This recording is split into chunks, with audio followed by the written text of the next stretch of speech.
everybody, and welcome to Push Your Luck Podcast Video Review. Today we'll be looking at Skull, which is a new implementation of the previously released Skull and Roses. This is designed by Javier Mali, and he has also designed other games like Phantom Society and Fictionary.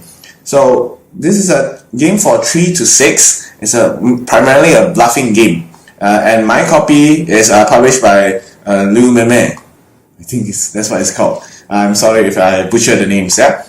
So 3 to 6 plays about 15 to 20 minutes, and I have been having quite a lot of fun with the game. So let's look at what the game components are, how it plays, and my thoughts. This is the game components of Skull. You can see that it plays 3 to 6. That's why there's 6 different discs. Each player will choose one color and will get all the corresponding 4 discs of that particular color. The disc will comprise of 3 flowers, right? 3 flowers and 1 skull. So each of the discs will have 1 skull. So how do you play the game? At the beginning, each player will take all the discs in their hand,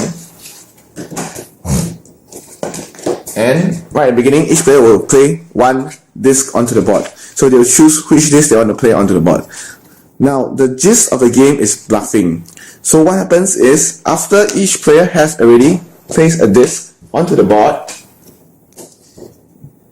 beginning with the start player will decide whether to continue to place another disc onto the board or decide to start a challenge. Now, if the start player decides to, if the start player decides to place a disc onto the board, the next player will decide again whether to place a disc onto the board or start a challenge. If you have decided to start a challenge, subsequent players can only continue the challenge or pass. Okay, what is a challenge? So challenge is the main gist of the game, the meat of the game. When you challenge, you will say a number, for example, from 1 onwards. So you can say 2, for example. This number means if all players pass and you're the only person left with the number, that means you're the final challenger. That means you have to open a number of discs equal to that number, and you must not hit a skull. So essentially, you're trying to bet or gamble how many discs you can open without hitting a skull. If you can do that successfully, you win the challenge and you flip your disc over. That means you're halfway to winning the game. The first person to successfully complete 2 challenges will win the game. Alternatively, if you fail in a challenge, you will lose one of your discs randomly. Alright, you can. The rules say that you can get the opponent to choose one randomly shuffle and then pick one of the discs, but you can also do it yourself. It doesn't really matter to me. And so as the game go on, some players will start to lose their discs and have less and less discs. So another way the game can end is if you're the only player left with discs in their hand. So let's see how a sample gameplay goes.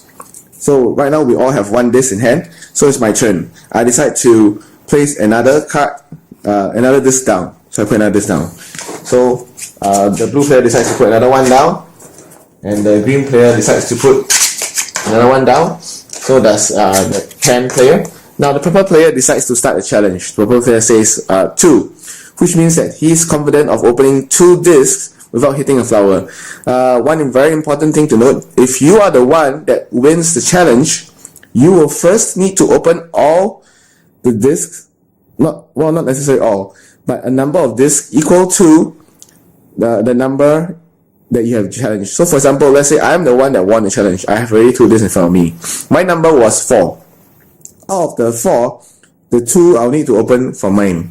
Then I open 2 more from anywhere else. When you open a disc, you can select the first one and do not need to open the second one. But if there are 2 discs like this, you cannot open the second one first without opening the first one. So in purple's case, purple decides to say 2, and maybe the orange decides to pass, so we'll put it in front to push forward to indicate that orange player has passed. So I can say 3, and purple decides to pass, and green decides to say 5, for example, just up the ante. So this goes on until one person wins. So for example, let's say I won with 76, for example. Now I need to open both of mine.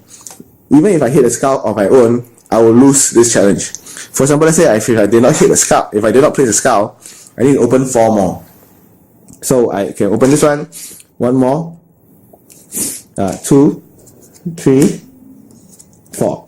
Now if I do this successfully, I've won the challenge. So I'll now flip this over, and everybody takes back their discs, and whoever was the challenger, be it whether he won or he lost, he will be a new start player. And this goes on until you hit the 2 endgame conditions.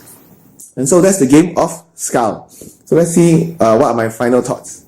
Now, when I first played the game, Skull, I did not really appreciate it. I did not understand what's happening. I thought it was a simple game. There wasn't really much to it. But when I played it more, I realized that this is a very fun game for me. There are a lot of bluffing elements. You can set up traps for your opponents. You can pretend that, oh, actually I put flower, I'm considering a number, the challenge, I'm wondering whether I want to enter the challenge or not. Then you can pass. Then your opponents may think that, oh, you have put flowers, you actually wanted to be in the challenge, but you decided to chicken out. And they may decide to up their ante. And when they select yours and they open a skull, then you can laugh at their face. Ha ha ha ha! I got you. So it was a lot of bluffing, a lot of push your luck, which is games that John and I like. John really liked the game, but I think he has some issues with the pictures of the skull. It's not too bad for me because you can see that the artwork is really very nicely done.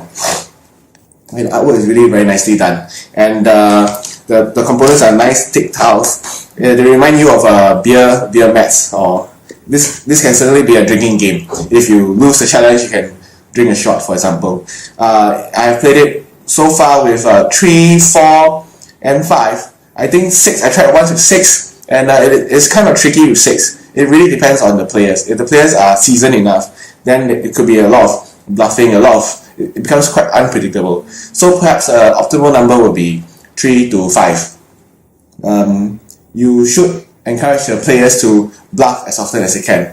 This does not work if you do not bluff. If you are very focused, some players have been very focused on trying to do the challenge well. So to that end, they only place flowers so that they can they can win the challenge and then open the tiles and they don't hit a skull. So you need to drill into the mindset of the players that they need to bluff, they need to set up traps, they need to be not so obvious.